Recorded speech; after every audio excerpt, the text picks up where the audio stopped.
বিসমিল্লাহির রহমানির রহিম। প্রিয় দিনী ভাই ও বোনেরা, আসসালামু আলাইকুম। আজকে মন চাচ্ছে নিয়তের উপর একটি ভিডিও বানাই। নিয়ত মানুষের ইচ্ছা, মানুষের অভিপ্রায় বা ইনটিউশন, এগুলো কত গুরুত্বপূর্ণ।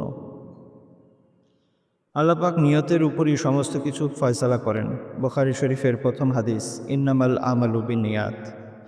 মানুষ কোনো কাজ কেন করছে, তার পিছনের রিজনটা কি, সেটাই আসলে আল্লাহর কাছে গুরুত্বপূর্ণ। কাজটি সে কতটা মন দিয়ে করছে, কিভাবে করছে, তার থেকে বেশি গুরুত্বপূর্ণ যে কাজটি সে কেন করছে। একটি সহিহ হাদিস, যার থেকে আমরা একটি বড় শিক্ষা পেতে পারি।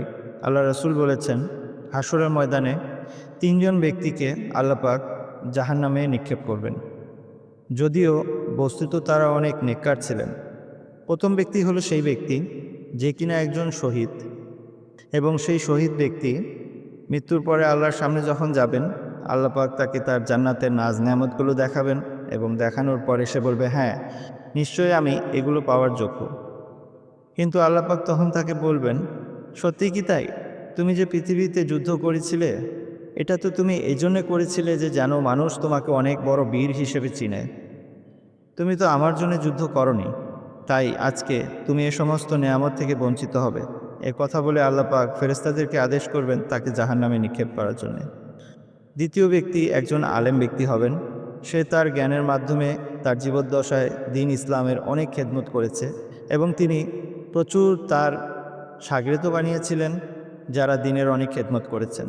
কিন্তু আল্লাহ পাক তাকেও বলবেন, তুমি যে এগুলো করেছিলে, এই দ্বীনের খেদমত করা, দ্বীনের দিকে মানুষকে দাওয়াত দেয়া, ইসলামের প্রচার প্রসারে নিজের জীবনকে উৎসর্গ করা, এগুলো করার পিছনে তোমার উদ্দেশ্য ছিল মানুষ যেন তোমাকে অনেক বড় আলেম হিসেবে জানে। এটি তুমি আমার সন্তুষ্টির জন্য করনি, আর তাই আজকে তোমাকেও জাহান্নামে যেতে হবে। তদ্রূপ আল্লাহ পাক আরেকজন অনেক বড় ব্যবসায়ী, অনেক বড় দানবীর ব্যক্তিকে সামনে হাজির করবেন, এবং তাকেও ঠিক একই কথা বলে জাহান্নামে নিক্ষেপ করবেন। তো মূলত আসলে প্রত্যেকটি কাজের ফলাফল নিয়তের উপর নির্ভরশীল। নিয়ত কোথায় পয়দা হয়? নিয়ত আমাদের দিলে পয়দা হয়। আমাদের অনেক ইবাদতগুলোই আমরা মানুষকে দেখানোর জন্য করে থাকি। কেউ যদি আমরা রমজান মাসে জাকাত বিতরণ করি, তাহলে সেটাকে ফেসবুকে আপলোড করি, আত্মীয় স্বজনকে শেয়ার করি। এটা ঠিক না। অনেকে আছে কাবা ঘরের সামনে গিয়ে ভিডিও করে যে, দেখো আমি তোমার জন্য দোয়া করছি কাবা ঘরে থেকে। এটাও ঠিক না।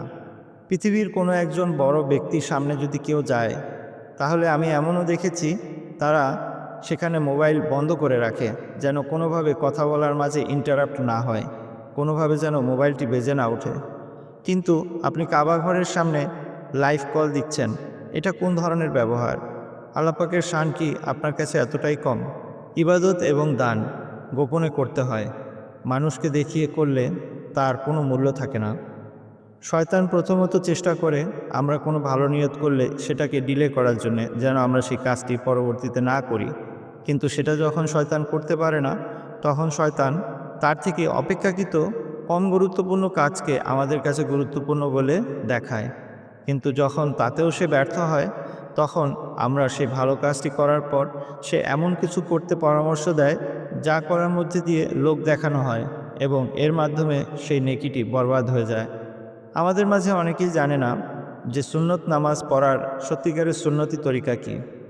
আমরা যে সুন্নতের নামাজগুলো পড়ি, সেটা যে কোনো নামাজের সুন্নত, সেই সুন্নতগুলো আল্লাহ রাসূল বাসায় পড়তেন।